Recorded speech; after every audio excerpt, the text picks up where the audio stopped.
heavy rain rattled the bathroom windowpane, a frantic drumming against the glass. David Miller stood barefoot on the cold, white tiles, his knuckles white as he gripped the porcelain sink, the only solid thing in a world that felt like it was tilting. The reflection staring back from the medicine cabinet mirror was gaunt and pale, the eyes trembling with a fear he couldn't name. Bending over to pull on a sock, he froze, a sharp, mean pain, like a shard of glass shot through the arch of his foot. He jolted upright, his balance betraying him, and he crashed to the floor, his shoulder and head smacking against the unyielding tile with a sickening thud. The coppery smell of blood filled his nostrils as he saw a smear of crimson near his toes. With a ragged breath, he yanked off the sock, revealing a swollen, angry tear in the skin on his sole, from which blood now seeped in a steady, ominous trickle, and then the world dissolved.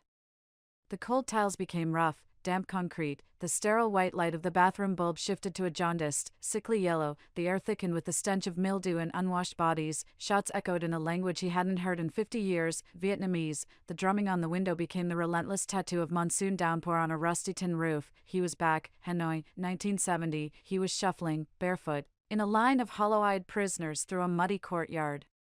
The man in front of him slipped, breaking the grim procession. David stumbled, his bare foot landing squarely on something jagged and hidden in the filth. A violent, tearing pain shot up his leg. He screamed, a raw, guttural sound that tore from his throat both in the past and in the present, and as suddenly as it had left, the world snapped back into focus. He was on his bathroom floor, the blood from his foot now dripping onto the white tile. Hot, silent tears streamed down his face. Mixing with the blood, outside, the rain still tapped insistently against the glass. Somewhere in the house, a wind chime shivered. The injury wasn't new. It had simply woken up. The morning arrived not with light, but with a gradual, gray dilution of the night. The sky the color of faded ash. The streets below David's window were slick and gleaming from the night's storm, reflecting the dull sky in oily puddles. Inside, David moved with a slow, deliberate heaviness through his kitchen. Each step a conscious effort to minimize the dull, throbbing pulse that had taken root in his foot, a sensation he pointedly ignored, as if sheer will could silence the protest in his flesh. His Cleveland house was a perfect time capsule, its stillness fossilized the day Margaret had passed. The pale blue wall she had chosen showed no new marks, the furniture stood in its exact, appointed place, and if he stood very still in the hallway, he could sometimes catch the faintest trace of her perfume, a ghost of gardenias, lingering in the still air, a scent that always brought a sharp, sweet pain to his chest. He brewed tea, the ritual of warming the pot and measuring the leaves a small, manageable order. He never drank coffee. Coffee was bitter, the kind of bitter that clung to the back of the throat, the bitterness of wartime rations and fear. Lowering himself gingerly into the worn hollow of his armchair, he propped his injured foot on a faded velvet hassock, the limb now neatly, tightly wrapped in a clean white bandage that felt like a lie. Outside, the world carried on in its familiar, placid rhythm. A neighbor's dog was being walked, straining at its leash. Further down the street, the American flag on the Morrisons' porch flapped with a lazy, rhythmic snap in the damp breeze. It was a silence David had cultivated over decades, a fragile, carefully maintained control over the chaos of memory.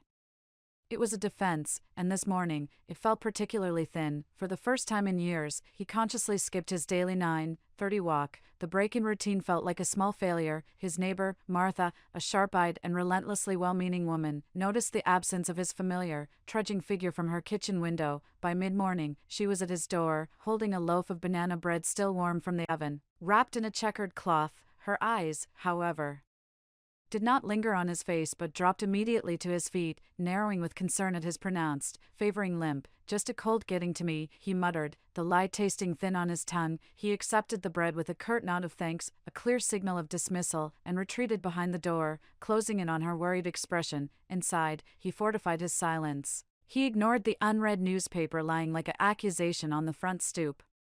He ignored the blinking red light of the answering machine, a silent, persistent summons. Most of all, he ignored his son James's number, which had appeared on the caller ID the previous evening and now sat displayed in plain, digital text. James lived in Denver. Their calls were brief, polite, and hollow, a careful dance around the things that were never said. David had met his 8-year-old grandson, a boy he knew only from framed photographs, only twice, and the memory of those stiff, formal visits was a fresh ache alongside the old ones. By evening, the pain had transformed. It was no longer a stiffness but something deeper, a hot, gnawing hunger that pulsed with every heartbeat. He soaked the foot in a basin of warm water and Epsom salts, the steam curling like ghosts in the dim lamplight. In the quiet, he heard Margaret's voice, clear as day, a memory from a lifetime ago. You've got to take care of what carries you, David, or one day it won't. The next morning, the swelling had spread, crawling up his ankle. The skin was an angry, taut red, glossy and hot to the touch. A yellowish fluid now seeped from the wound. Infection. He lied to the librarian on the phone about a simple sprain. Martha's concerned wave from her driveway went deliberately unanswered. By Thursday night, his foot was so swollen it no longer fit into any of his shoes.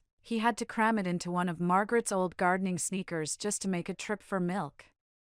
By the time he returned, sweaty and pale with the effort, the skin had taken on a worrying purple hue. That night, he dabbed the wound with alcohol, biting his lip until it bled to keep from crying out, determined to suffer in the same silence he had endured for 50 years. Then, on Friday at noon, a firm knock echoed through the quiet house. James stood on the porch, damp from the light drizzle, a duffel bag slung over his shoulder. They shared a stiff, awkward hug that conveyed more than any words could. When David limped toward the kitchen to put on the kettle, James' eyes, so like his mother's, narrowed. "What's wrong with your foot, Dad?" "It's nothing," David grumbled, turning away. "Let me see."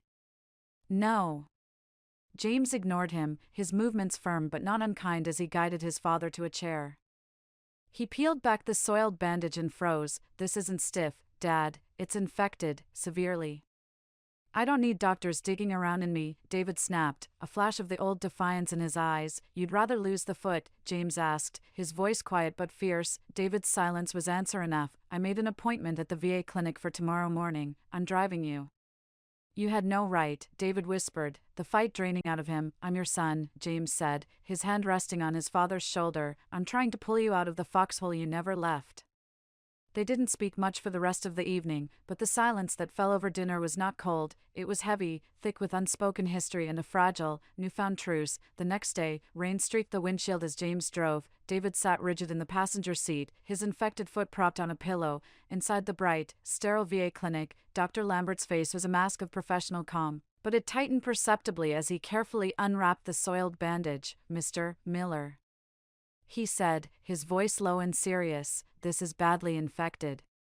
"Let's get some imaging to see what we're dealing with," Dr. Lambert said, his tone a practiced blend of professionalism and caution. The X-ray itself was a brief procedure, a moment of humming stillness in the cold, sterile room. When the doctor returned, he held a digital tablet, and on its luminous screen, he carried the ghost of David's past. There, rendered in stark blacks and grays against the blurred architecture of bone, was the undeniable truth, a jagged, metallic shard, lodged like a malevolent seed deep within the tissue near the arch of the foot. Lambert's voice was soft, almost reverent, as he posed the question, "Any chance this foreign body found its way in a long time ago?" David's own voice dropped to a whisper, the words feeling dangerous, as if speaking them too loudly might shatter the thin veneer of the present and pull the horrors of Hanoi fully into the bright, clean room, the prison camp. He breathed out, "During a flood. Stepped on something hidden in the water and the mud, never even saw what it was." Dr. Lambert let out a slow, measured breath, a sound filled with the weight of comprehension. "You've been carrying this inside you," he said, the statement hanging in the air, "for 55 years. David's eyes never left the spectral image on the screen, a confirmation of a pain he had felt in his soul for decades. "I always knew," he said, the simple admission holding a lifetime of silent suffering. From the corner of the room, James could only stare, first at the image, then at his father, the silence between them swelling into something palpable, a pressure so immense it felt heavy enough to crush a man where he stood, under the sterile, unforgiving lights of the procedure room. Local anesthesia numbed the flesh, but could not dull the significance of the moment. Lambert made a clean incision, and yellow, infected fluid spilled out. His tools scraped against something unyielding. Then, with a final, precise movement, a blackened, corroded piece of metal emerged. It was about 2 centimeters long, a jagged, ugly thing. The room went still. "It's out," Lambert said, placing it with a soft clink into a metal dish. David's eyes stayed fixed on the acoustic tiled ceiling. "I carried that," he murmured, his voice thick with a lifetime of weight, "longer than I ever carried a rifle." By evening, a low fever had crept into his veins. By midnight, it was climbing, a fire his body could not put out. Monitors began to chime their warnings as his blood pressure dropped. A nurse muttered the dreaded word under her breath, "sepsis." James followed the gurney to the ICU, a silent witness as machines crowded around his father's bed, their tubes and wires making the old man look small and terrifyingly fragile. Through the glass, Dr. Mayer's voice was calm but held a sharp edge. "He's very sick, but he's fighting." James spent the night in the waiting room, staring at the pattern in the floor tiles, remembering all the silent years, the conversations they never had, and the countless times his father had shown he cared through action instead of words. A fixed sink, a filled gas tank, a quiet presence in the background. By the pale light of dawn, James was at his bedside, holding his father's calloused hand. "I need you to stay," he whispered. The words a plea and a promise. The sealed specimen cup with the shard sat on the bedside table, a silent third party to their vigil. David's eyes fluttered open. "Still here," he rasped. "You scared me," James said, his voice breaking. "You always had a good heart, I just never said it." "Why hide it?" David asked, his gaze drifting to the cup, the shard, the story. "I thought if I buried it deep enough, it would die, but it didn't, it festered." James's grip on his hand tightened. "You're more than that piece of metal, Dad." David's voice was quiet, but clear. "Only if I choose to be." 6 days later, David returned home. The familiar silence of the house felt different now, not empty, but waiting. One morning, after a soft rain had washed the world clean, he asked James to walk with him to the overgrown field behind the house. They moved slowly, David's cane tapping a steady rhythm on the wet path. At the field's edge, David took the shard from his pocket. The morning sunlight caught its rusted edges. "Pain holds memory," he said, more to himself than to James. James nodded. "Understanding, we carry what we don't release." Then, David crouched with a grunt of effort and pressed the shard into the damp, black earth. He did not bury it, he simply left it behind, a dark speck on the surface of the world. They walked back to the house in a silence that was not empty, but full. The next morning, the air was fresh and clean, washed by the previous day's rain. David sat on the porch, the weather would cool beneath him, and watched the sunrise begin its slow work. It painted the wet streets in soft, luminous hues of gold and rose, setting the world gleaming. The rhythmic tap of a dripping gutter was the only sound. After a time, the screen door creaked softly open and James stepped out, handing his father a steaming mug of tea before taking the adjacent chair. For a long while, the only communication was the shared, quiet appreciation of the dawn. "Healing," David said, his voice rough but steady, breaking the comfortable silence. "Feels less like a victory march and more like realizing a background noise you've heard your whole life has finally stopped." He turned his head on the cushion of the chair, his eyes, free of their usual defensive shadow, meeting his son's. "You're a good son, James."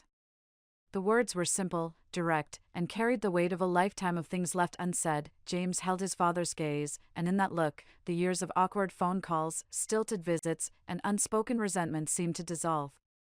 "Falling away like a shed skin, you're a good father," he replied, his voice thick with an emotion that was both grief for the lost time and profound gratitude for this fragile, new beginning. They sat together then, without needing further words, as the light spread across the neighborhood, warming the wood of the porch, and somewhere in the damp earth of the overgrown field behind the house, the small, blackened shard of metal sat quietly, exposed to the air and the coming sun. It was no longer a secret festering in the dark, it was just an object, a piece of the past that had lost its power, no longer a part of either of their bodies or their story. That is David's story, a wound he carried for 55 years, buried so deep he thought it was part of his foundation, a ghost in his flesh and a shadow on his soul. It was a burden that never truly left him, until the day he chose, with his son as a witness and an ally, to not bury it again, but to finally, simply put it down. What about you? That's all about our stories. Do you have any thoughts after hearing the story? Please share it in the comments below.